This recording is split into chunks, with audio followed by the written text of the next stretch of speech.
Felicitations, Malfactors, and welcome back to more Cave Gameshire. So, in the previous video, we completed the Lighthouse Island over here on the EastFort area, and today we're going to head over here and we're going to begin some preliminary work on this. Okay, so here we are over by the EastFort area. As you can see, it's pretty dark around here, and there is a small section of shallow water right here. This area is going to get filled in with sand here, and then the entire area needs to be lit up. And then after that, I will go about setting out the outline, at least on the other side, where the land side is going to be. Yeah, so I'm going to go wait for daytime because it's probably dangerous to do this at nighttime. But then I'm going to fill this area with sand and then start torching the whole place. So without further ado, let's begin.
All right, that concludes making the beach. It's a little dangerous down here right now. So the next thing that I'm going to work on is torching the whole area.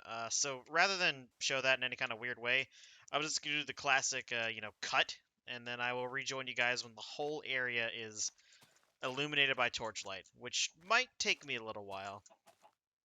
All right, so most of this area is torched now. It seems to be relatively safe. I've spent a couple of nights walking around here, cleaning up some of the darker patches that have shown up, but all in all, it seems to be, relatively safe. So now the next thing I gotta do is do the outline here.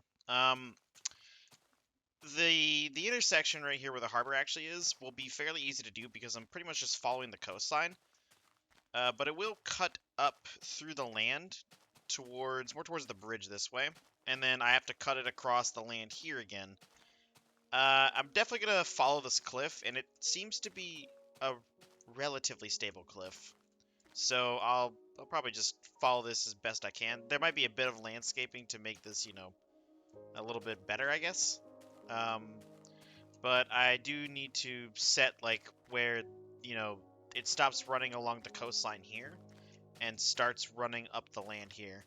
Because initially, I think I called for the design to like stop here and then cut up through that old sand patch there. But I think instead I'll just probably run it parallel and then just kind of start cutting it up across to get up this cliff face here. But yeah, I'm going to start laying out the outline, so I will be back in a minute. So I've started laying the perimeter here, not perimeter, outline, from the cobblestone tower here down to where one of the towers should go, which is going to be over that dirt hill. Initially, I was going to place the wall in the ocean, so like the backside of the wall would have been like at the shoreline here. But I decided against that partly because I saw how that worked over here where I had exposed land on the lighthouse island, and I really liked the way that looked. So I'm going to replicate that over here as well. Some parts of it, like especially around there where it's super hilly, it doesn't make sense to keep it like a little bit in because it's so hilly. So it makes sense for it to then be like actually on the water and to just build the foundation down into the ground. But for the rest of this, I plan to try and do this as much as possible. In places where it isn't, though, of course, I'm not going to do it. And then behind this, I have extended it just a little bit further. Over this way. So I'm going to keep snaking it around, and I'm going to see the best way to cut across this little bit of a peninsula right here, because I need it to stop before it reaches that area. So I will be right back. Okay, so I'm in a bit of a weird spot here. Trying to deal with this cliff area right here. I've ran it from over by that cobble tower down over to here, and I want to keep staking it up this cliff. There's just one problem, and it's the fact that the cliff kind of erodes away over on the right-hand side here. I'm thinking of maybe just bringing it down over this, and then putting this behind the wall, and then continuing it down here, because the other thing I could do is I could maybe not restore the cliff, but like, you know, make it whole and then keep continuing it up there. So basically just extend it up here and then like make it solid and then continue it up to here. But I'm not really sure what to do about this, so I'm gonna consult the boys on this one for some ideas, and then I'll make a decision on this. So I'll be back when I make that decision. All right, I'm back, and I've consulted with Arcrid. We kind of had he had an idea here, and the idea is that we should utilize this natural archway that's in the cliff here. And I thought it was a really good idea, so I kind of embraced that. And I've kind of set the footprint for some of these.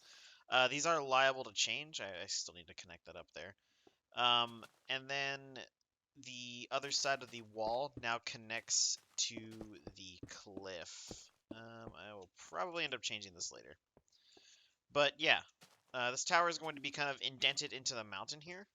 And then the other side of the wall extends from over on the other side of the archway. So from right about here, it goes off back towards there. So I've connected those two up now. And from that footprint, I've also put down 3 other circles to include the large tower. These shouldn't change. If they do change, then that's the whole point of making outlines, is to be able to change the proportions if need be. But yeah, the outline is basically completed at this point, and now it will be time to begin construction. So we will take care of that next time. As always, I've been Fig. Thank you for watching, and take care.